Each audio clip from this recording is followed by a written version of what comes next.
ప్రార్థన చేసుకుందామండి. మమ్మల్ని మిక్కిలిగా ప్రేమించు మా కన్న తండ్రి, దేవా, గడిచిన దినములన్నింటి నుండి ఇప్పటి వరకు మీ కాపుదల మాకు అనుగ్రహించి అనేకమైన మేలులు మా జీవితాల్లో మీరు జరిగించి మీరు మా పట్ల చూపించిన గొప్ప కృపను బట్టి మా హృదయపూర్వక ధన్యవాదాలు మీకు తెలియజేస్తున్నాం తండ్రి.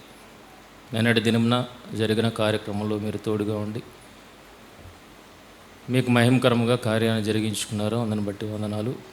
అలాగే క్షేమమైన ప్రయాణాన్ని అనుగ్రహించి ఈ దినాన్న మీ పిల్లలతో ఈ సహవాసాన్ని, చక్కటి సహవాసాన్ని నాకు అనుగ్రహించినందుకే వందనాలు తెలియజేస్తున్నాను తండ్రి. మరి సహవాసముగా దేవ మిమ్మల్ని గూర్చిన ఆలోచన మేము చేయడానికి సంసిద్ధులం అవుతుంటగా దేవ మీ ఆత్మ సహాయాన్ని మాకు ఇచ్చి నడిపించమని మిమ్మల్ని ప్రార్థిస్తున్నాం తండ్రి. దేవ ఏ రకంగా మిమ్మల్ని ఆరాధించాలో, ఏ రకంగా నిన్ను మహింపరచాలో ఆ ఉద్దేశాన్ని, ఆ వాక్యాన్ని ఈరోజు మేము ధ్యానిస్తూ ఉంటుండగా దేవ మీ పిల్లల హృదయ గ్రహింపునకు ఆ మాటలు వచ్చినట్లుగా కేవలం మీ మాటలకు సాధనముగా నన్ను వాడుకొని మీరే మహిమ పొందమని, సమయోచితమైన జ్ఞానాన్ని ఇచ్చి నడిపించమని, మహిమ ఘనత ప్రభావాలు మీకు ఆరోపిస్తూ ప్రభువైన యేసుక్రీస్తు వారి అతి శ్రేష్టమైన నామంలో ఈ ప్రార్థన మనవులు అడిగి వేడుకొనిచున్నాం మా తండ్రి. మొదటిగా దేవుడిచ్చిన గొప్ప తరుణాన్ని బట్టి దేవాదేవునికి మన ప్రభు రక్షకుడైన యేసుక్రీస్తు వారి అతి శ్రేష్టమైన నామంలో కృతజ్ఞతాస్తుతులు తెలియజేస్తున్నాను. అలాగే ఈ చక్కటి అవకాశాన్ని ఇచ్చిన సంఘ కాపరికి, అలాగే సంఘ సభ్యులకు కూడా ప్రభు పేరట నా వందనాలు తెలియజేస్తున్నాను. ప్రియమైన దేవుని పిల్లలారా, మరి ఆదివారము ప్రభు దినము, ప్రభువుని ఆరాధించడానికి మనమందరము ఇక్కడ కూడి ఉన్నాం. అయితే ఆ ప్రభువును ఆరాధించడానికి కూర్చున్న మనము ఆయనను ఎలా ఆరాధించాలన్న విషయము బైబిల్ చాలా స్పష్టంగా చెప్పింది. యోహాను సువార్త తీయనవసరం లేదు, 4వ అధ్యాయము 24వ వచనంలో మనం చూడగలిగితే, దేవుడు ఆత్మ గనుక ఆయన్ను ఆరాధించేవారు ఆత్మతోనూ సత్యముతోనూ ఆరాధింపవాలి. ఆరాధించ కూర్చున్న మనకు వాక్యము క్లియర్గా స్పష్టంగా మనకు ఒక సూచన ఇస్తుంది. ఏంటంటే ఆయన ఆత్మ గనుక ఆయన ఆరాధించేవారు ఆత్మతోనూ సత్యముతోనూ ఆరాధించాలి. అయితే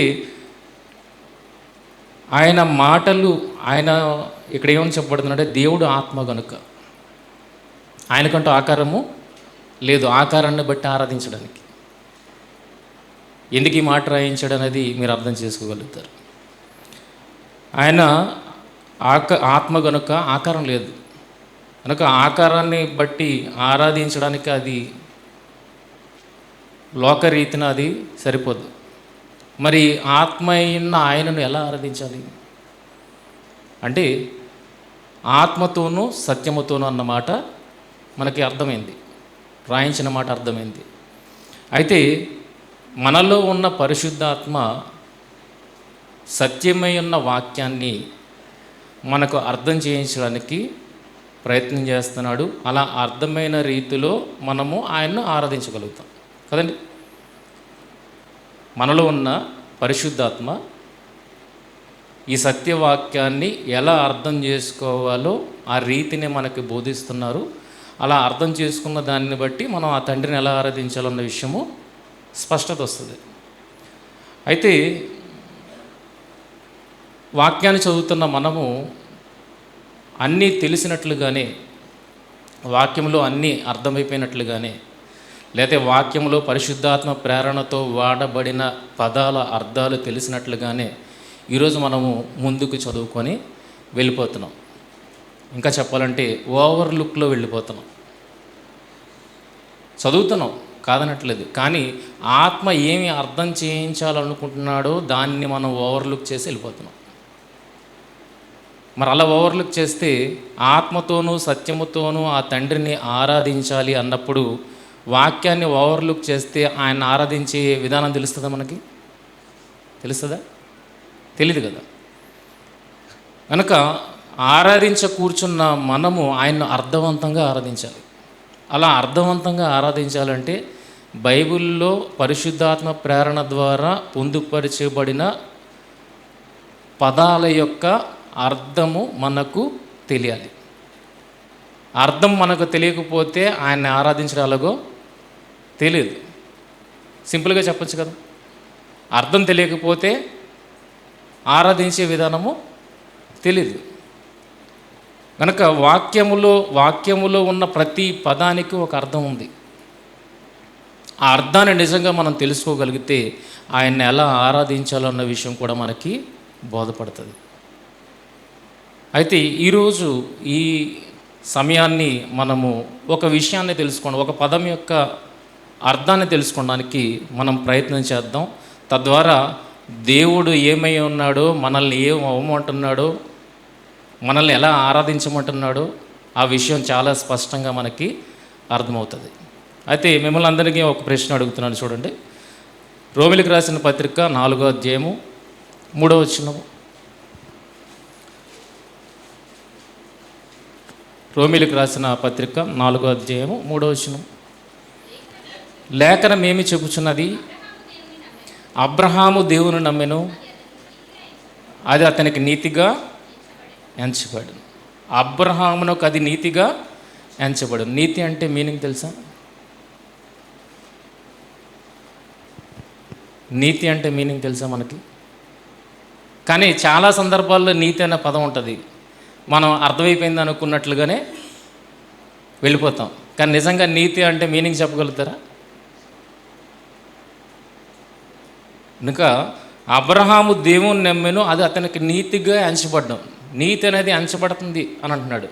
ఏంటి ఎంచబడ్డం ఏంటి? ఆ పదం యొక్క అర్థం తెలిస్తేనే మిగిలినంత అర్థం అవుతుంది. ఆ పదం యొక్క అర్థం తెలియకపోతే మిగిలినది ఏది అర్థం కాదు. అర్థం కానప్పుడు దేవుణ్ణి ఆరాధించడానికి కూర్చున్న మనం ఎలా ఆరాధించగలుగుతాం? కనుక పదాలలో స్పష్టత అనేది మనకు చాలా అవసరం. నిన్నటి దినాన సెమినార్ జరిగినప్పుడు కూడా రెండు పదాల యొక్క అర్థాలను చెప్పడంలోనే 2 గంటలు అయిపోయింది. 2 పదాల యొక్క అర్థాన్ని చెప్పడానికే 2 గంటల క్లాస్ అయిపోయింది. అంటే పదాన్ని అర్థం చేసుకోవడం అనేది అంత సులువైనది కాదు, అలాగని కష్టం కూడా కాదు. ఎవరు అర్థం చేయించడానికి ఉన్నారు? పరిశుద్ధ ఆత్మ ఆ రాయబడిన వాక్యాలను అర్థం చేయించడానికి ఆయన వంతు ప్రయత్నం ఆయన చేస్తాడు. మనమే ఏం చేస్తున్నాం అంటే దాన్ని ఓవర్లుక్ చేసి వెళ్ళిపోతున్నాం. కనుక ఈరోజు ఆరాధించడానికి కూర్చున్న మనము నిజంగా ఆ పదం యొక్క అర్థం తెలిస్తే, ఆహా, ఏ రకముగా దేవుణ్ణి ఆత్మీయ ఉన్న దేవుణ్ణి ఏ రకంగా ఆరాధించాలన్న విషయం మనకి అర్థమవుతుంది. ఫిలిప్పీలకు రాసిన పత్రిక 3వ అధ్యాయం 9వ వచనం. ఫిలిప్పీలకు రాసిన పత్రిక 3వ అధ్యాయం 9వ వచనం. క్రీస్తును సంపాదించుకొని ధర్మశాస్త్ర మూలమైన నా నీతిని గాక క్రీస్తునందలి విశ్వాస మూలమునైన నీతి, అనగా విశ్వాసమును బట్టి దేవుడు అనుగ్రహించి నీతి గలవాడనే ఆయన యందు అగపడు నిమిత్తము. ఇక్కడ ఏమనుందండి? ఇందాకల వచనంలో ఏం చదువుకున్నాం? అది అతనికి నీతిగా ఎంచబడని ఉంది. ఫిలిప్పీ 3:9 పౌలు గారు మాట్లాడుతూ ఏమనంటున్నారంటే, విశ్వాసమును బట్టి దేవుడు అనుగ్రహించు నీతి గలవాడనే. ఏంటా అనుగ్రహించే నీతి? ఇక్కడ కూడా మనకి ప్రశ్నార్థకం వస్తుంది కదా. ఏంటా నీతి? దేవుడు అనుగ్రహించిన నీతి గలవాడనే ఆయన యందు అగుపడు నిమిత్తము. అంటే ఈ నీతితో ఆయన ఎదుట మనం కనబడాలి. దేవుడు అనుగ్రహించిన ఈ నీతితో మనం ఎవరి ఎదుట నిలబడాలి? దేవుని ఎదుట నిలబడాలి. నీతి అనే దానికి అర్థం తెలియకపోతే దేవుని ఎదుట ఎలా నిల్చుంటాం చెప్పండి? అర్థమవుతుందా? కానీ ఎన్నిసార్లు చదువుకున్నాం ఈ నీతిని గురించి? దేవుని నీతి, దేవుని నీతి, దేవుని నీతి ఎన్నిసార్లు చదువుకున్నాం? ఈరోజు ఆ పదం యొక్క అర్థం తెలిస్తే దేవుణ్ణి అర్థవంతంగా ఎలాగ ఆరాధించాలో అన్న విషయం మనకి అర్థమవుతుంది. రెండు విషయాలు చదువుకున్నాం. అబ్రహాము దేవుని నమ్మాను, అది అతనికి నీతిగా ఎంచబడెను. ఫిలిప్పి 3:9 దేవుడు అనుగ్రహించి నీతి గలవాడనే ఆయన యందు అగుపడి నిమిత్తము. ఎంచబడ్డం ఏంటి? దేవుడు అనుగ్రహించిన నీతి అంటే మనం దాన్ని ఎలా అర్థం చేసుకోవాలి అన్నది మన ముందున్న ప్రశ్నలు. అయితే దాన్ని సమాధానానికి వెతకడానికి ప్రయత్నం చేద్దాం. రోమపత్రిక 4వ అధ్యాయము 5వ వచనము. పని చేయక భక్తిహీనుని నీతిమంతునిగా తీర్చువాని యందు విశ్వాసముంచువానికి వాని విశ్వాసము నీతిగా ఎంచబడుచున్నది. ఆ ప్రకారమే క్రియలు లేకుండా దేవుడు ఎవరిని నీతిమంతుడుగా ఎంచునో ఆ మనుష్యుడు ధన్యుడని దావీదు కూడా చెప్పుచున్నాడు. ఇది ధన్యత. నీతిగా ఎంచబడ్డం అని కానీ దేవుడు నీతిని అనుగ్రహించడం కానీ అదేంటట? ధన్యత. ఆ ధన్యతను గురించి మనకేమైనా అర్థమైందా? ఏంటా ధన్యత? నీతి అని అర్థమైతే నెక్స్ట్ ధన్యత ఏంటో అర్థమవుతుంది. దీన్ని ఏమంటున్నాడు? ఎంచబడ్డం అనేది ఏమంటున్నాడు? ధన్యత అంటున్నాడు. చూడండి, ఇంకో నెక్స్ట్ మాటలో కూడా ఉంటుంది. ధన్యుడని దావీదు చెప్తున్నాడు. 8వ వచనం, ప్రభు చేత నిర్దోషని ఎంచబడిన వాడు ధన్యుడు. ఈ ధన్యవచనము ఇందులో ఏముంది? నీతిమంతుడిగా ఎంచబడడంలో కానీ దేవుడు అనుగ్రహించి నీతి కలిగి ఆయన ఎదుట ఆగుపడడంలో కానీ ఏముంది? ధన్యత. ఈ ధన్యతను మనం గుర్తించామా? ఆలోచించండి. ఇది ధన్యత అనే మాట మాట్లాడుతున్నాడు. ఏ రకంగా ధన్యత అనంటే మరలా 6వ వచనం మళ్ళీ చూడకండి. ఆ ప్రకారమే క్రియలు లేకుండా దేవుడు ఎవరిని నీతిమంతుడిగా ఎంచునో ఆ మనుష్యుడు ధన్యుడని దావీదు కూడా చెప్పుచున్నాడు. తర్వాత ఎలాగనగా తన అతిక్రమములకు పరిహారము నొందినవాడు, తన పాపమునకు ప్రాయశ్చిత్తం నొందినవాడు ధన్యుడు. ఇందులో ప్రాసెస్లో 2 జరుగుతున్నాయి. ఒకటి, దేవుని నమ్మగా మనకు అది ఎలాగ ఎంచబడుతుంది? నీతిగా ఎంచబడుతుంది. రెండోది, అప్పటికి మనం ఏమైనా పాపం చేసుంటే, అంటే దేవుణ్ణి కాదని లోకంలో బ్రతికిన మనము అప్పుడు దేవుళ్ళలోనికి వచ్చి ఉంటే మనకేమవుతుంది? మన పాపాలకి పరిహారం ఉంది, ప్రాయశ్చిత్తం కూడా కలుగుతుంది. ఇది కూడా ధన్యత అన్నమాట మాట్లాడుతున్నాడు కదండి. ఇదే వచనం కొద్దిగా ఈ రోమపత్రికలో కొద్దిగా కష్టంగా ఉంటుంది అర్థం చేసుకోవడానికి. దీన్ని అర్థం చేసుకోవడానికి మనం హెబ్రీ పత్రిక 8వ అధ్యాయం 10వ వచనంకి వెళ్తే, హెబ్రీ పత్రిక 8వ అధ్యాయం 10వ వచనం.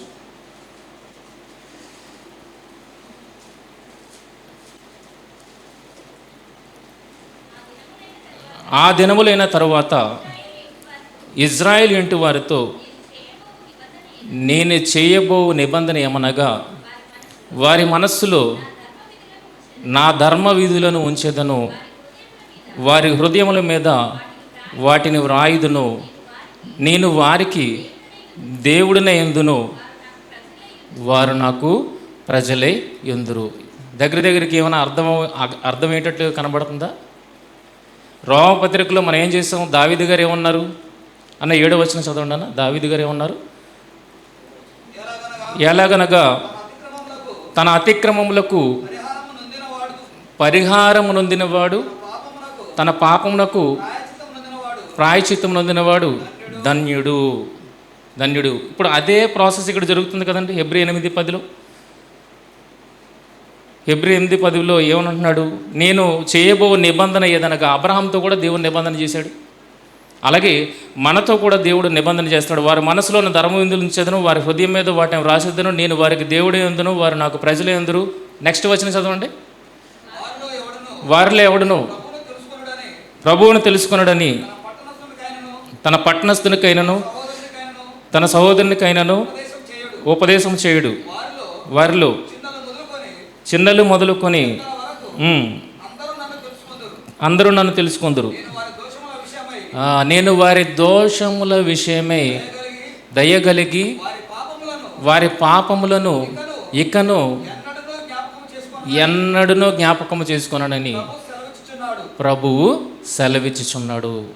ఇక్కడ ఏమంటున్నాడంటే మీ పాపాలను నేను జ్ఞాపకము చేసుకోను అని అంటున్నాడు. రోమపత్రికలో ఏమన్నాడు? పాపములకు పరిహారము ప్రాయశ్చిత్తము నొందినవాడు ధన్యుడు అంటున్నాడు. సేమ్ టు సేమ్ అది ఇది ఒకటే మాట. అయితే ఈ ఒకటే మాటలో నీతి అని అంచబడుతున్నది అనేది అక్కడ మనకి ఎక్కడ చూసాం? రోమపత్రికలో చూసాం. ఆ నీతి అన్నదానికి ఏంటి అర్థం అని అంటే ఇక్కడ ఏమన్నాడు? 10వ వచనం, హెబ్రీ పత్రిక 8వ అధ్యాయం 10వ వచనం. ఆ దినములైన తర్వాత ఇశ్రాయేలు ఇంటి వారిలో నేను చేయబో నిబంధన ఏదనగా వారి మనస్సులో నా ధర్మవిధులను ఉంచేదను, వారి హృదయం మీద వాటిని వ్రాయుదును, నేను వారికి దేవుడనయ్యుందును, వారు నాకు ప్రజలయ్యుందురు. ఏంటి ధన్యత? ఇప్పటి నుండి నువ్వు ఏమనిపించుకుంటున్నావు? ఇప్పటి నుండి నువ్వు ఏమనిపించుకుంటున్నావు? ఆయన ఏమంటున్నాడు? నేను వారికి దేవుడినే యుందును, వారు నాకు ప్రజలై యుందురు. ఇప్పటి నుండి నువ్వు నా సంబంధివి. ఇది ధన్యత కాదా? ఎవరంటారు చెప్పండి? ఇలాగా పాపాలు చేసిన వాడిని, దేవుడిని విడిచి విసర్జించి బ్రతికిన వాడిని దేవుడు ఎక్కడైనా తన హక్కును చేర్చుకుంటాడు? ఆలోచించండి. కానీ నీ పాపాలన్నింటినీ నేను పరిహరిస్తాను, నీతో నేను నిబంధన చేస్తాను, నువ్వు నాతో నిబంధన నా వాడివిగా ఉంటానంటే నేను నీ వాడినిగా ఉంటాను. అంటే నీతిగా ఎంచబడినది దాని అర్థం ఏంటి? అబ్రహాం అప్పటి నుండి ఎవరి సంబంధి? దేవుని సంబంధి. అంటే నీతి అనగానే చిన్న అర్థం మనకి కనబడుతుంది. ఏంటది? దేవుని సంబంధి. అయిపోయిందా? తెలిసిపోయిందా మీనింగ్? వచ్చింది అర్థం? లేదండి, ఇంకా ఉంది. ఇది దేవుని సంబంధి అని అనిపించుకున్నాడు అంతే. అయితే దేవుని సంబంధిగా ఏం చేయాలి, ఈ ప్రాసెస్లో ఎంత మేరకు మనం వెళ్ళాలి అన్నది ఇంకా మిగిలింది. దాన్ని అర్థం చేసుకోవడానికి మనం ప్రయత్నం చేద్దాం. ఆదికాండము 18వ అధ్యాయము 25వ వచనము.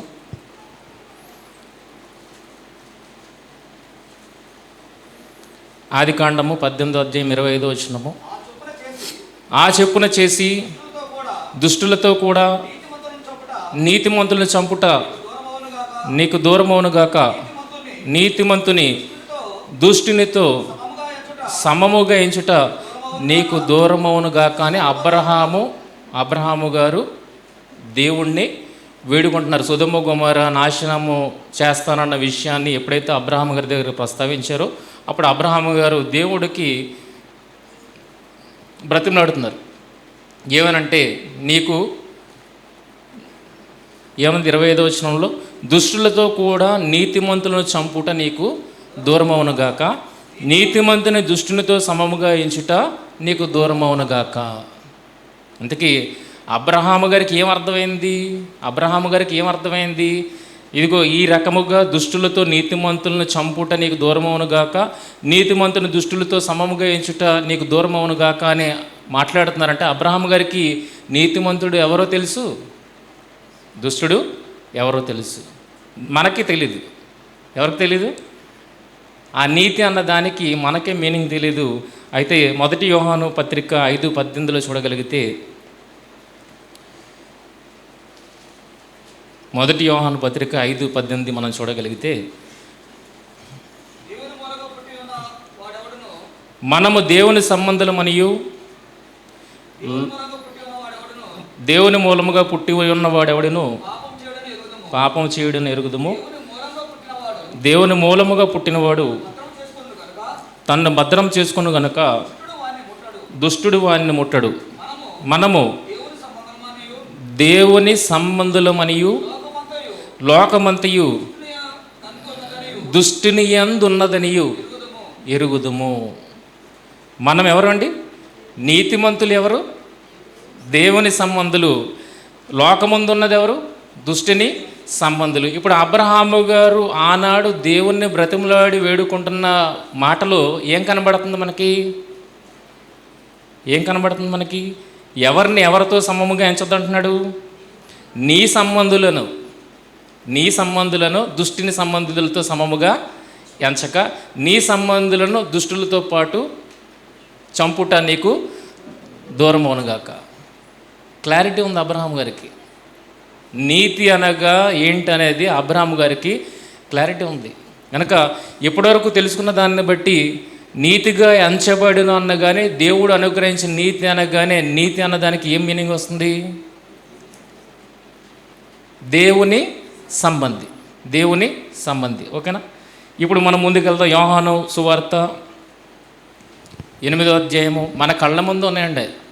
అన్ని వచనాలు మనం ఎప్పుడు చదువుతున్నవే, కానీ అర్థం చేసుకోవడానికి మనం ప్రయత్నించాం. క్లియర్గా ఇక్కడ యోహాను సువార్త 8వ అధ్యాయంలో 38వ వచనం నుండి మనం చూడగలిగితే, నేను నా తండ్రి వద్ద చూచిన సంగతులే బోధించుచున్నాను, ఆ ప్రకారమే మీరు మీ తండ్రి వద్ద వినిన వాటినే జరిగించుచున్నారు. నేను ఎవరి సంబంధిని? తండ్రి సంబంధిని. మీరెవరి సంబంధి? మీరు మీ తండ్రి వద్ద వినిన వాటినే జరిగించున్నారంటే అపవాది సంబంధులు. వారితో చెప్పను 39, అందుకు వారు ఆయనతో, మా తండ్రి అబ్రహాం అనిరి. యేసు, మీరు అబ్రహాం పిల్లలైతే అబ్రహాము చేసిన క్రియలు చేతురు. అబ్రహాం ఎవరి సంబంధి? దేవుని సంబంధి. అబ్రహాం ఏ క్రియలు చేశాడు? దేవుని సంబంధి అయినట్లుగానే క్రియలు చేశాడు. కానీ ఇక్కడ మా తండ్రి అబ్రహాం అనిరి. యేసు, మీరు అబ్రహాం పిల్లలైతే అబ్రహాము చేసిన క్రియలు చేతురు అన్నాడు. 41వ వచనం, మీరు మీ తండ్రి క్రియలే చేయుచున్నారని వారితో చెప్పాను. ఎవరు వారి తండ్రి? అపవాది. లోకమంతా ఎక్కడుంది? దుష్టిని యందు ఉన్నది. కనుక లోకములో ఉన్నవారు ఎవరి సంబంధులు? దుష్టిని సంబంధులు. ఎవరైతే దేవుని దగ్గరికి వచ్చారో, వారి పాపాలు కడిగి వేసుకున్నారో వారందరూ, వారికి ఒక ధన్యత అనేది దేవుడు ఇవ్వడం జరిగింది. ఏంటో ధన్యత? అప్పటి నుండి వారిగా పిలువబడతారు? దేవుని సంబంధిగా పిలువబడతారు. ఆ క్లారిటీ అనేది ఇక్కడ యేసుక్రీస్తు వారు మాటల్లో మనకు కనబడుతుంది. మీరు మీ తండ్రి క్రియలు చేయుచున్నారని వారితో చెప్పాను. అందుకు వారు, మేము వ్యభిచారం వలన పుట్టిన వారం కాము, దేవుడు ఒక్కడే మాకు తండ్రి అని చెప్పగా, యేసు వారితో ఇట్లనను, దేవుడు మీ తండ్రి ఎడల మీరు నన్ను ప్రేమింతురు. నేను దేవుని యొద్ద నుండి బయలుదేరి వచ్చి ఉన్నానని నా అంతటి నేనే వచ్చి ఉండలేదు, ఆయన నన్ను పంపెను. 44, మీరు మీ తండ్రి యొక్క అపవాది సంబంధులు, మీ తండ్రి దురాశలు నెరవేర్చుకొరుచున్నారు. ఆది నుండి వాడు నరహంతకుడు ఏంటి? సత్యమందు నిలిచిన వాడు కాదు, వాని అందు సత్యమే లేదు. వాడు అబద్ధమాడినప్పుడు తన స్వభావమును అనుసరించియే. ఈ మాటను నోట్ చేసుకోండి. వాడు తన స్వభావమును అనుసరించి మాట్లాడును, వాడు అబద్ధికుడును అబద్ధమునకు జనకుడై ఉన్నాడు. 47, దేవుని సంబంధి అయిన వాడు దేవుని మాటలు వినును. మీరు దేవుని సంబంధులు కారు గనుకనే మీరు విననేరనని చెప్పాను. క్లారిటీ వచ్చిందంటే దేవుని సంబంధి ఎలా ఉంటాడో, అపవాది సంబంధి, దుష్టుని సంబంధి ఎలా ఉంటాడో అన్నది మనకి క్లారిటీ వచ్చింది కదా. కనుక ఇప్పుడు అబ్రహాము ఎలా ఉన్నాడన్నది విషయాన్ని మనం చూడగలిగితే, దేవుని సంబంధిగా అబ్రహాము ఎలా ఉన్నాడన్నది చూడగలిగితే, యాకోబు పత్రిక 2:21, యాకోబు పత్రిక 2వ అధ్యాయం 21వ వచనము, మన పితరుడైన అబ్రహాము తన కుమారుడైన ఇస్సాకును బలిపీఠం మీద అర్పించినప్పుడు అతడు క్రియల వలన నీతిమంతుడని తీర్పు పొందలేదా? ఇందాక దేవుని నమ్మినప్పుడు ఏమనుంది? అబ్రహాము దేవుని నమ్మను, అది అతనికి నీతిగా ఎంచబడింది. ఇక్కడే ఉంది, అతడు తన క్రియల వలన నీతిమంతుడని తీర్పు పొందెను. ఈయన పక్కాగా ఎవరు? నా సంబంధి. ఇంతాగలే ఎంచబడ్డాడు, ఇప్పుడు పక్కాగా నా సంబంధి. అర్థమైందా? ఎంచబడ్డానికి, అది రుజువు పరుచుకోవడానికి మధ్య వ్యత్యాసం ఉంది. ప్రారంభంలో దేవుణ్ణి నమ్మాడు, అప్పుడు ఎంచబడ్డాడు, నా సంబంధివి అని అన్నాడు. ఇప్పుడు అది ప్రూవ్ చేసుకున్నాడు. నువ్వు నా సంబంధమే అన్న విషయాన్ని అబ్రహాము తన క్రియల ద్వారా ప్రూవ్ చేసుకున్నాడు. అదే అంటున్నాడు, అతడు క్రియల వలన నీతిమంతుడని తీర్పు పొందలేదా అని అంటే, ఏ రకంగా అబ్రహాము దేవుని సంబంధి అని ప్రూవ్ చేశాడు? కనుక ఈ ఇష్యూ దగ్గరికి వెళ్ళాలి మనం. ఏ ఇష్యూ దగ్గరికి? తన కుమారుడిని ఇస్సాకును బలిపీఠం మీద అర్పించినప్పుడు దాన్ని బట్టి అబ్రహాము నీతిమంతుడిని తీర్పు పొందాడు కదా. అసలు నువ్వు పక్కాగా నావాడివి అన్నట్లుగా అక్కడ ఎలా బిహేవ్ చేశాడు అన్నది అక్కడికి వెళ్దాం. ఆదికాండము 22వ అధ్యాయము ఆదికాండం 22వ అధ్యాయము 12వ వచనము. అప్పుడు ఆయన అప్పుడు ఆయన ఆ చిన్నవాని మీద చేయి వేయకము, ఆ చిన్నవాని మీద చేయవేయకము, అతనేమీ చేయకము, అతన్నేమీ చేయకము, నీకు ఒక్కడే ఉన్న నీకు ఒక్కడే ఉన్న నీ కుమారుణ్ణి నీ కుమారుని నాకు ఇయ్యగా నాకు ఇయ్యక వెనుక తీయలేదు గనుక దేవునికి భయపడేవాడు అనేవు. నీవు దేవునికి భయపడువాడవు. ఫస్ట్ ఏం కనబడుతున్నది? లక్షణం ఒకటి కనబడుతుంది. దేవుని సంబంధిగా అబ్రహాము కనుపరుస్తున్న ఒక లక్షణం కనబడుతుంది. ఏంటది? దేవునికి భయపడువాడు. దేవునికి భయపడ్డాడు గనుకనే దేవుడు అడిగిన వెంటనే ఎవరిని బలిగా ఇవ్వడానికి సిద్ధపడ్డాడు? కుమారుణ్ణి బలిగా ఇవ్వడానికి సిద్ధపడ్డాడు. అంటే దేవుడు అంటే భయం ఉందా? దేవుడు అంటే భయం ఉందా? రెండో మాట, ఇందువలన నాకు కనబడుచున్నది 15వ వచనము. యెహోవా దూత రెండో మారు పరలోకము నుండి అబ్రహామును పిలిచి ఇట్లనెను. 16, నీవు నీకు ఒక్కడే అయ్యున్న నీ కుమారుని ఇయ్య వెనుక తీయక ఈ కార్యము చేసినందున.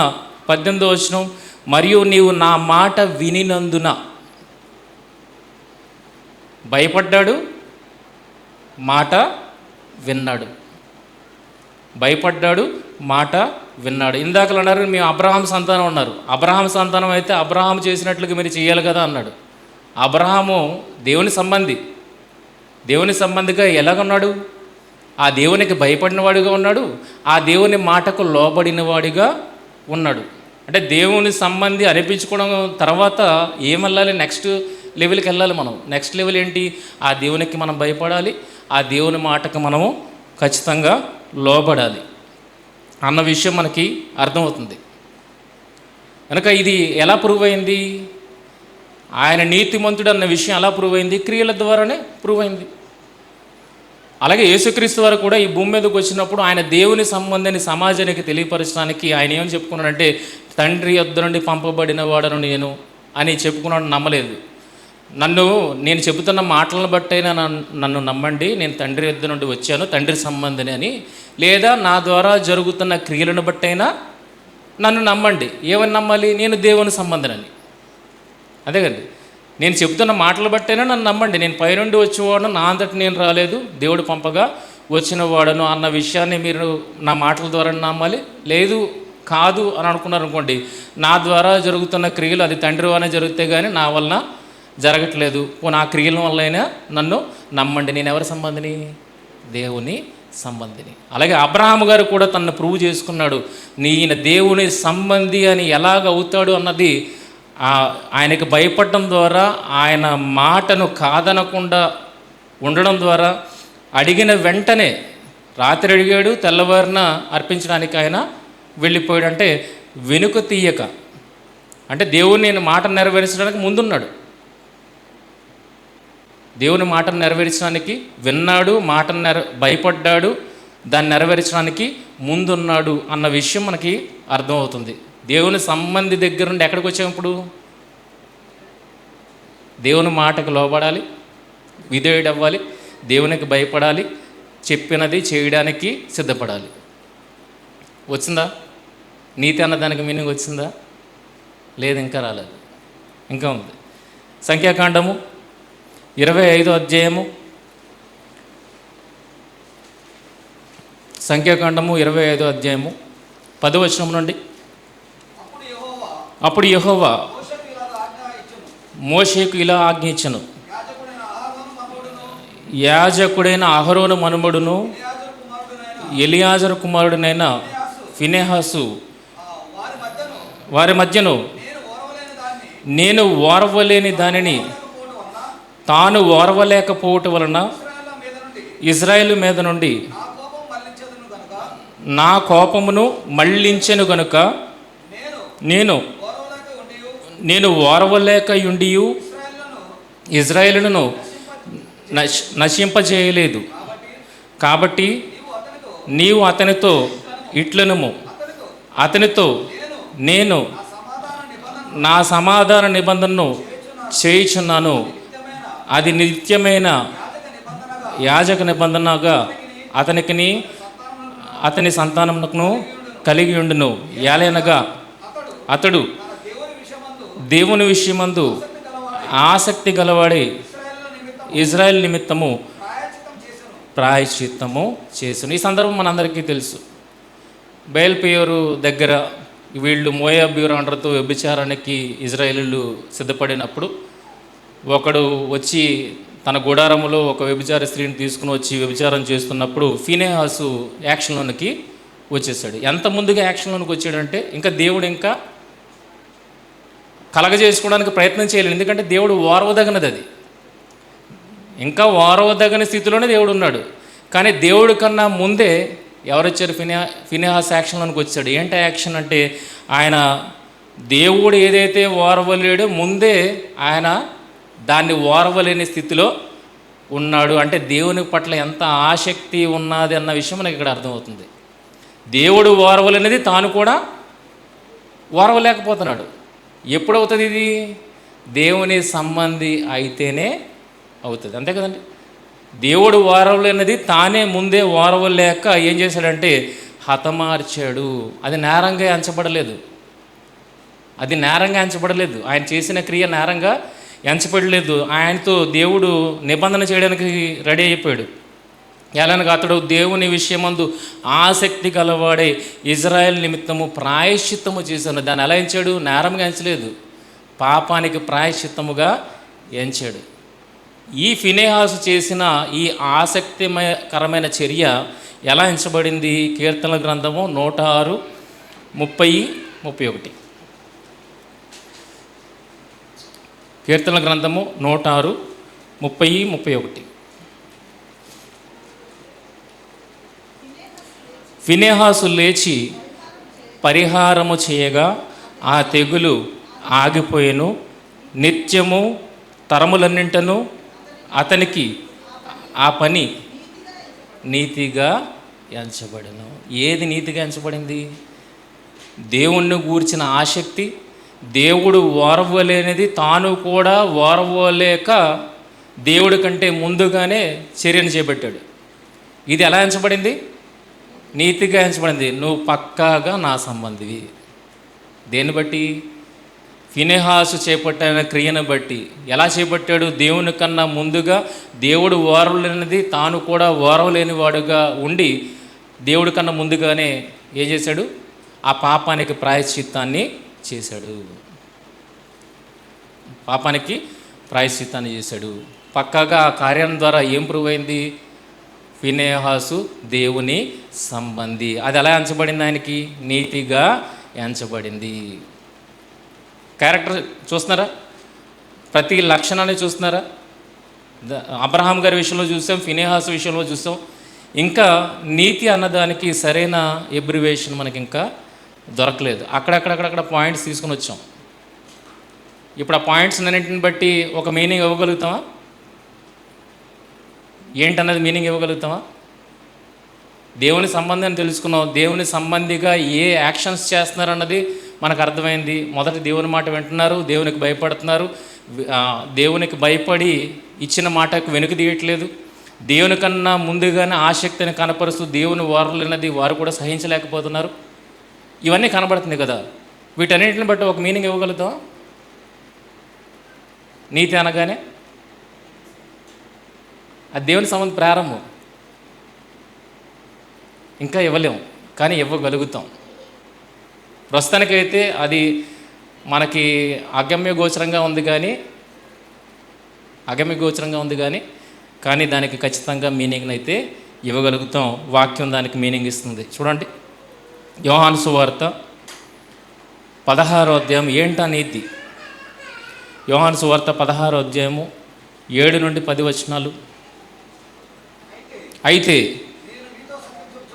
నేను మీతో సత్యము చెప్పుచున్నాను, నేను వెళ్ళిపోవటం వలన మీకు ప్రయోజనకరము.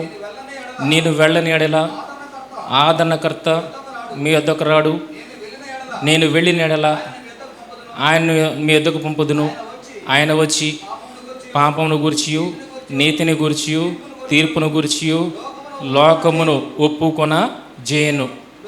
లోకులు నా యందు విశ్వాసం ఉంచలేదు గనుక పాపమును గూర్చియు నేను తండ్రి వద్దకు వెళ్ళుట వలన మీరిక నన్ను చూడరు గనుక నీతిని గూర్చియు ఈ లోకాధికారి తీర్పు పొంది ఉన్నాడు గనుక తీర్పును గురించి ఒప్పుకొన చేయును. ఒప్పుకొన చేయను. ఈ రెఫరెన్స్ చదవగానే మనకి ఏమైనా కనెక్ట్ అవుతున్నావా? మనం దేనికోసం అయితే వెతుకులాడుతున్నామో దానికి సంబంధించింది ఏమైనా మనకి ఇక్కడ దొరుకుతుందా? చూడండి,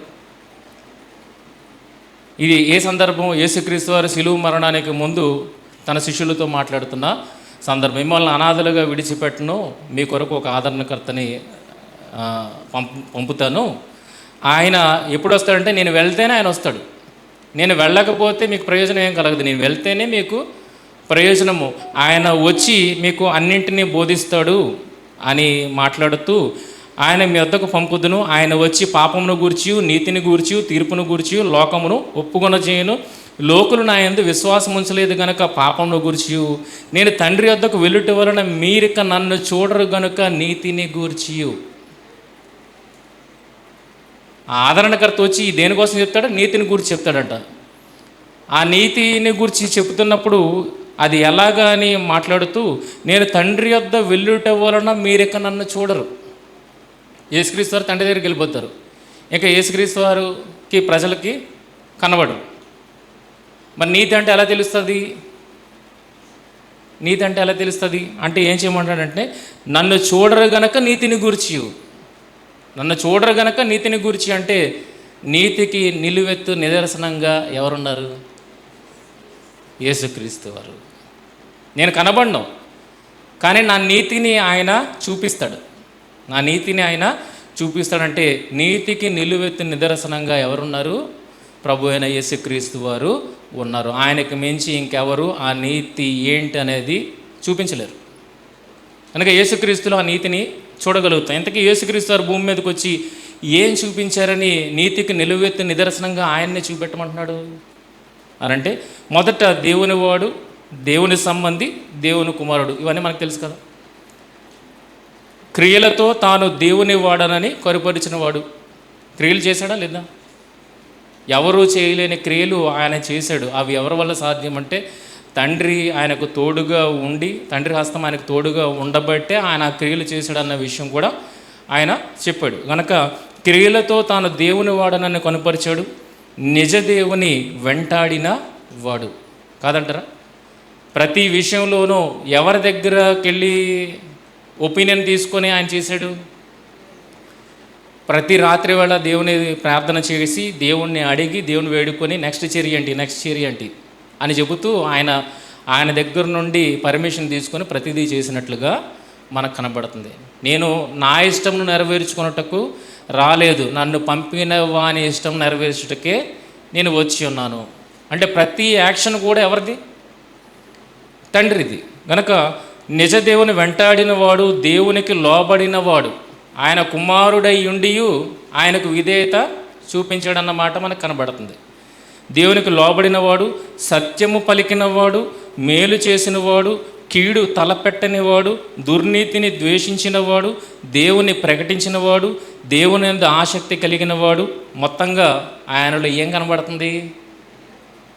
అదృశ్య దేవుని స్వభావము కనబడుతుంది. ఆయనలో ఏం కనబడుతుంది? అదృశ్య దేవుని చూడాలి అని అంటే ఎవరిని చూస్తే సరిపోద్ది? యేసుక్రీస్తు వారిని చూస్తే సరిపోద్ది. ఎలా కనబడతాడు అదృశ్య దేవుడు? ఆయనలో ఎలా కనబడతాడు మనకి? క్రియల ద్వారా.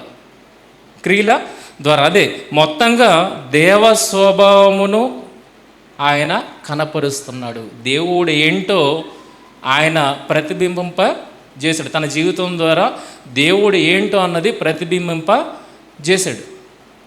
దాన్ని ఏమంటున్నాడంటే కొలస్సీ పత్రిక 2వ అధ్యాయం 9వ వచనం. ఇప్పుడు మీనింగ్ వస్తుంది మీకు. కొలస్సీ పత్రిక 2వ అధ్యాయం 9వ వచనం. ఏలయనగా దేవత్వము యొక్క సర్వ పరిపూర్ణత శరీరముగా క్రీస్తునందు నివసించుచున్నది. ఇప్పుడు నీతికి ఎవరిని చూపెడుతున్నాడు? పరిశుద్ధాత్మ యేసుక్రీస్తు వారిని. యేసుక్రీస్తు వారిలో ఏముంది? దేవ స్వభావము ఉంది. ఆయన దేవత్వము యొక్క సర్వ పరిపూర్ణత శరీరముగా క్రీస్తునందు నివసించుచున్నది. అదృశ్య దేవునిని ఆయన ఎలా చూపెడుతున్నాడంటే ఆయన యొక్క తత్వము ద్వారా మనకి చూపెడుతున్నాడు. ఆ తత్వం ఎవరిది? యేసుక్రీస్తు తత్వమా? లేదు, దేవుని తత్వము. నీతి అనగానేంటి? నీతి అనగా దేవుని తత్వము, దైవ స్వభావము, దైవ స్వభావం. 1 పేతురు 3:4, 1 పేతురు 3:4, సాధువైనట్టు మృదువైనట్టునైనా గుణమును అక్షయాలంకారము గల మీ హృదయపు అంతరంగ స్వభావము ఉన్నదలేండి. మీ హృదయపు అంతరంగ స్వభావము మీకు అలంకారముగా ఉండవలను, అది దేవుని దృష్టికి మిగుల విలువ గలది. ధన్యత అని చెప్పిన ఆయన ఎక్కడికి వచ్చి క్లోజ్ చేస్తాడన్న విషయాన్ని చూడగలిగితే దేవుని సంబంధి అనిపించుకోవడం కాదు, దేవుని సంబంధి అనిపించుకోవడం దగ్గర ఆగిపోద్ది. ఎక్కడికి రావాలి? దైవ స్వభావాన్ని కనపరిచేవాడుగా ఆ స్థితిలోనికి నువ్వు రావాలి. అదే కదండి, సాధువైనట్టు మృదువైనట్టునైనా గుణమును అక్షయాలంకారము గల మీ హృదయపు అంతరంగ స్వభావము మీకు అలంకారముగా ఉండవలను, అది దేవుని దృష్టికి మిగుల విలువ గలది. విలువ గల ఏది? మీ స్వభావము విలువ గలది. ఏ స్వభావం? మీ స్వభావం కాదు, అది ఎవరి స్వభావం? దైవ స్వభావం. అంటే దేవుని పిల్లలు అనిపించుకున్న దగ్గర నుండి దైవ స్వభావాన్ని కనపరిచేంత వరకు మీరు ఎదగాలి. అబ్రహాము గారు ప్రారంభంలో దేవుని సంబంధం అనిపించుకున్నాడు. ఆయన దేవుని నమ్మిన అతను నీతిగా ఎంచబడను. ఆయన దేవుని నమ్మినప్పుడు దేవుడు ఏమన్నాడు? నువ్వు అక్కడి నుండి కనాన దేశానికి ప్రయాణమే వెళ్ళమన్నాడు. ఆ కనాన దేశాన్ని అబ్రహాము గారు అప్పటివరకు చూసింది లేదు. అయితే దేవుని మాటను బట్టి ఆయన ఎరుగకి ఎక్కడికి వెళ్తున్నానో ఎరుగకే బయలు వెళ్ళాను కదండి, ఎరుగకే బయలు వెళ్ళాను అంటే దేవుని మాటకి ఎంత విధేయుడాడు? తెలియకుండానే వెళ్ళాడు. తెలియకుండానే వెళ్ళిన ఆయన ఎంతగా దేవుల్లో ఎదిగాడు అన్న చూడగలిగితే ఆ రోజు తెలియకుండానే వెళ్ళాడు. అంటే దేవుడు చెప్తున్నాడు చేయాలని గుడ్డిగా, కానీ ఎంతగా ఎదిగాడు అని అంటే అబ్రహాము దేవుని విషయంలో ఆయన మృతులను సజీవులుగా చేయవాడు, లేని వాటిని ఉన్నట్టుగా పిలిచేవాడు. విశ్వాసం ఎంత గొప్పదైపోయిందండి. దేవుని సంబంధంగా ప్రారంభించినప్పుడు అంత విశ్వాసాన్ని ఆయన కనపరచలేదు, తెలియకే బయలు వెళ్ళాడు. కానీ ప్రయాణం చేస్తూ ఎంత స్థితికి వెళ్ళాడనంటే ఆయన దేవుణ్ణి అర్థం చేసుకోవడం స్టార్ట్ చేశాడు. దేవుణ్ణి అర్థం చేసుకోవడం స్టార్ట్ చేశాడు. దేవుణ్ణి ఏ రకంగా అర్థం చేసుకున్నాడు? ఆయన ఎంత శక్తిమంతుడో అర్థం చేసుకున్నాడు. ఏంటా శక్తి? ఆయన మృతులను సజీవులుగా చేయవాడు, లేని వాటిని ఉన్నట్టుగా పిలిచేవాడు అనే గొప్ప స్థితిని ఆయన అర్థం చేసుకున్నాడు. అందుకే ఆ స్థితికి అబ్రహాం ఎప్పుడైతే చేరిపోయాడో అప్పుడు దేవుడు అంటున్నాడు, ఇప్పుడు నువ్వు దేవుని సంబంధి అనిపించుకోవడానికి తగు. నేనేమనిపించుకుంటాను తెలుసా? నేను అబ్రహాము దేవుడను అనిపించుకుంటాను. రెండిట్లో వ్యత్యాసం కనబడుతుందా?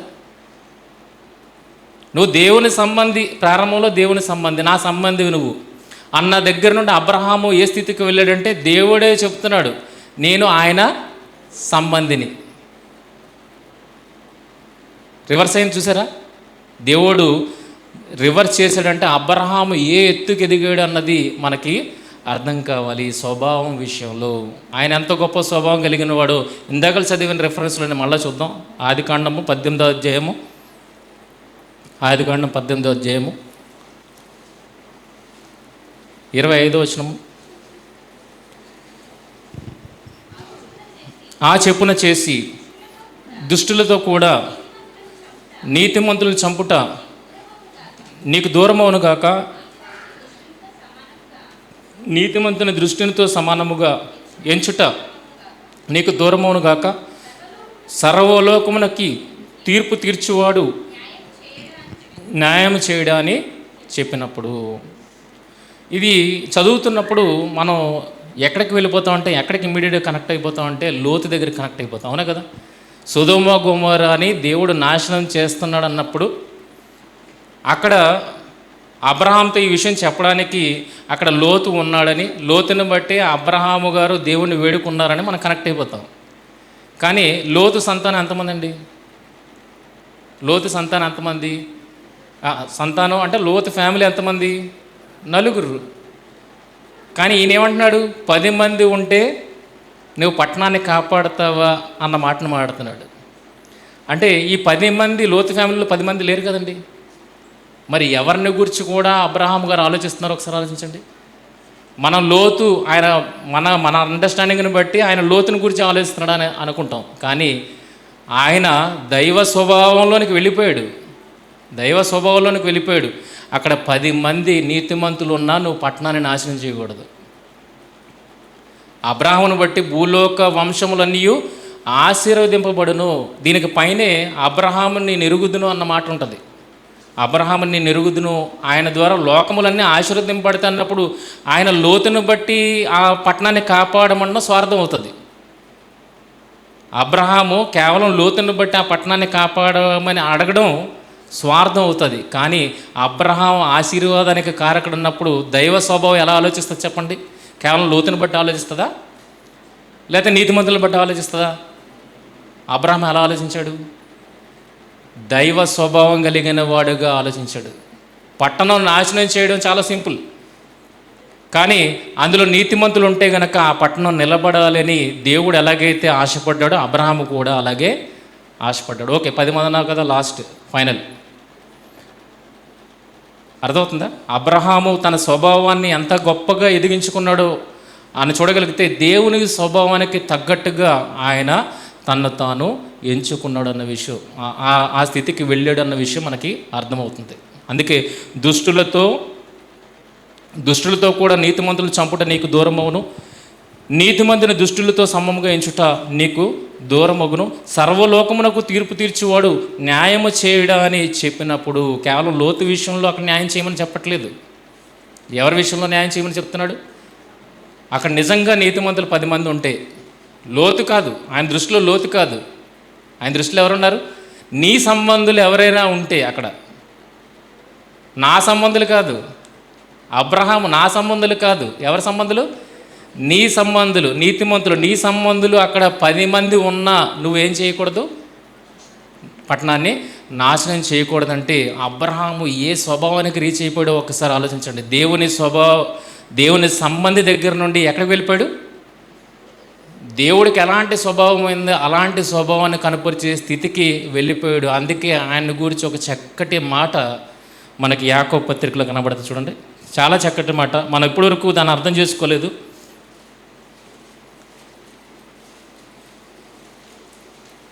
యాకోబు పత్రిక 2వ అధ్యాయము 21వ వచనం. మన పితరుడైన అబ్రహాము తన కుమారుడైన ఇస్సాకును బలిపీఠం మీద అర్పించినప్పుడు అతడు క్రియల వలన నీతిమంతుడని తీర్పు పొందలేదు. కుమారుడిని అర్పించడానికి సిద్ధపడ్డాడంటే దేవుడు ఏమని నమ్మాడండి? అక్కడ మృతుల్లో నుండి మరలా నా కుమారుణ్ణి తిరిగి లేపగల సమర్థుడు దేవుడు. ఆ స్థితికి, ఆ అండర్స్టాండింగ్కి అబ్రహాం వెళ్ళిపోయాడు కనుక తన కుమారుడు ఇవ్వడానికి ఆయన వెనుక దిగలేదు. ఇప్పుడు చదవండి. విశ్వాసము అతని క్రియలతో కూడా కార్యసిద్ధి కలుగజేసిననియు క్రియల మూలముగా అతని విశ్వాసము పరిపూర్ణమైనదనియు గ్రహించుచున్నావు కదా. నమ్మడమే కాకుండా నమ్మకంతో పాటు దేన్ని యాడ్ చేశాడు? క్రియలను యాడ్ చేశాడు. తద్వారా ఈయన ఎవరని ప్రూవ్ అయిపోయింది? ఖచ్చితంగా దేవుని సంబంధాన్ని ప్రూవ్ అయిపోయింది. కాబట్టి అబ్రహాము దేవుని నమ్మెను, అది అతనికి నీతిగా ఎంచబడును, లేఖనము నెరవేర్చబడను అను లేఖనము నెరవేర్చబడిపోయింది. చెప్పబడింది మాట, అది నెరవేర్పులో అబ్రహాము చూపించేశాడు. దేవుడు కూడా దానికి సర్టిఫికెట్ ఇస్తున్నాడు. నెక్స్ట్ చూడండి. మరియు దేవుని స్నేహితుడని అతనికి పేరు కలిగిన. ఎందుకు ఇమ్మీడియట్గా ఒక సెంటెన్స్ మారిపోయింది? మారిందని మనం అనుకుంటున్నావా? వెంటనే ఏమని చెప్తున్నాడు? దేవుని స్నేహితుడని అతనికి పేరు కలిగెను. ఎవరితో మనం స్నేహం చేస్తామండి? మన ఫ్రెండ్స్ ఎవరై ఉంటారు చెప్పండి? ఎలాంటి వారితో మనం ఫ్రెండ్షిప్ చేస్తాం?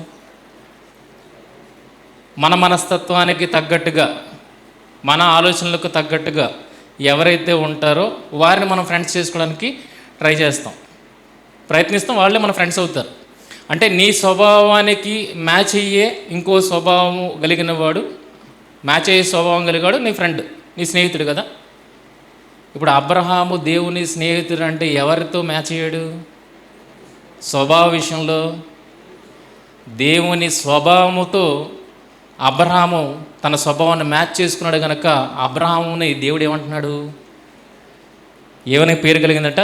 దేవుని స్నేహితుడని అతనికి పేరు కలిగాను.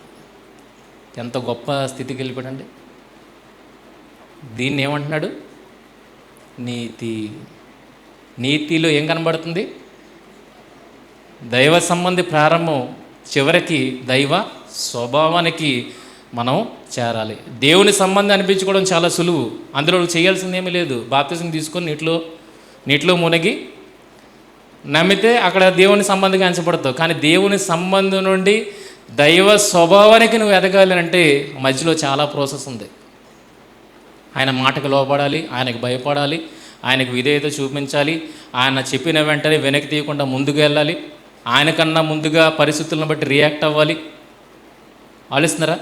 మొత్తంగా నీతి అనగానే క్రీస్తునే చూపెడుతున్నాడు పరిశుద్ధాత్మ. ఆయన చూడు, నీతి అంటే నీకు అర్థమవుతుంది అన్నాడు. ఇంతకీ ఆయనలో ఏమున్నదంటే దైవ స్వభావమే ఉన్నది. అటువంటి స్వభావాన్ని ఎవరు కోరుకుంటున్నారు? దేవుడు మనలో కోరుకుంటున్నాడు. నా సంబంధి అనిపించుకునే దగ్గర ఆగిపోక ఎక్కడికి రావాలి? నువ్వు ఎక్కడికి రావాలి? నా స్వభావాన్ని ధరించుకున్న వాడుగా అక్కడికి నువ్వు రావాలి. అలాంటిది దేవుడు ఏమంటున్నాడు? ఎక్కడది? 1 పేతురు 3:4లో ఏమంటున్నాడు? సాధువైనట్టు మృదువైనట్టు గుణమును అక్షయ అలంకారము గల మీ హృదయపు అంతరంగ స్వభావము మీకు అలంకారముగా ఉండవలను, అది దేవుని దృష్టికి మిగుల విలువ గలది. ఇది దేవుడికి విలువైనది. ఏది? మీ స్వభావము దేవుడికి విలువైనది. అది ఎప్పుడైతే మీరు చూపెడతారో మిమ్మల్ని నీతిమంతుడిగా ఆయన డిక్లేర్ చేస్తాడు.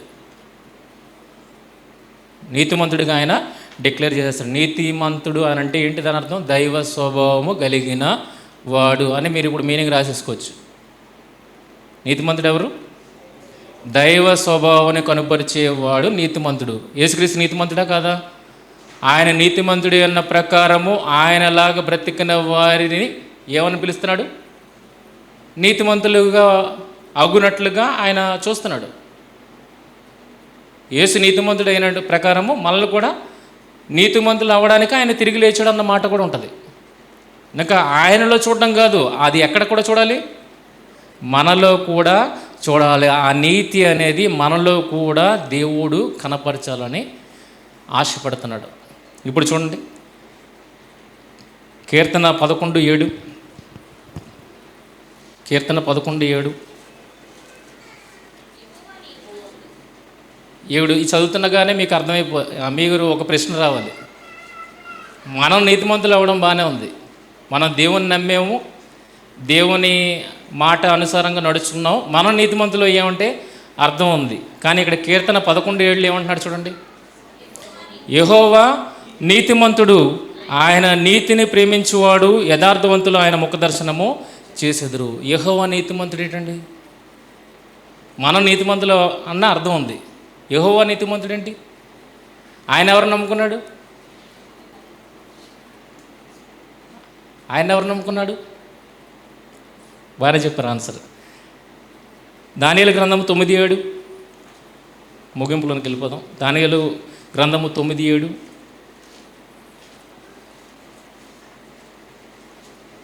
ప్రభువా, నీవే నీతిమంతుడవు, మేమైతే సిగ్గు చేత ముఖ వికారం పొందిన వారము. దేవుణ్ణి నీతిమంతుడు అంటున్నాడు. దేవుడు ఎలా నీతిమంతుడు? మన ప్రాసెస్లో ఆలోచించకూడదు. మనం ఆ విషయాన్ని మన ప్రాసెస్లో ఆలోచించకూడదు. ఎలా ఆలోచించాలి అని అంటే, ఏమని నేర్చుకున్నాం? నీతి అనగానే దైవ స్వభావం అన్న విషయాన్ని మనం నేర్చుకున్నాం. ఇప్పుడు దేవుళ్ళో ఏముంది? దేవుడు ఎందుకు నీతిమంతుడు? ఏం చూసి నీతిమంతుడు అంటున్నావు? మనమైతే దానిని ఏం చేయాలి? దాన్ని రాబట్టుకోవడానికి ప్రయత్నం చేయాలి. కానీ ఆయన స్వభావ సిద్ధంగా నీతిమంతుడు. అదే 2 తిమోతి 2:13 చూడండి. 2 తిమోతి 2:13 మనము నమ్మదగని వారమైనను ఆయన నమ్మదగిన వాడుగా ఉండును, ఆయన తన స్వభావమునకు విరోధముగా ఏదియు చేయలేడు. ఆయన స్వభావం ఏంటి? దైవ స్వభావం. ఆయన స్వభావానికి విరుద్ధంగా ఆయన ప్రవర్తించడు.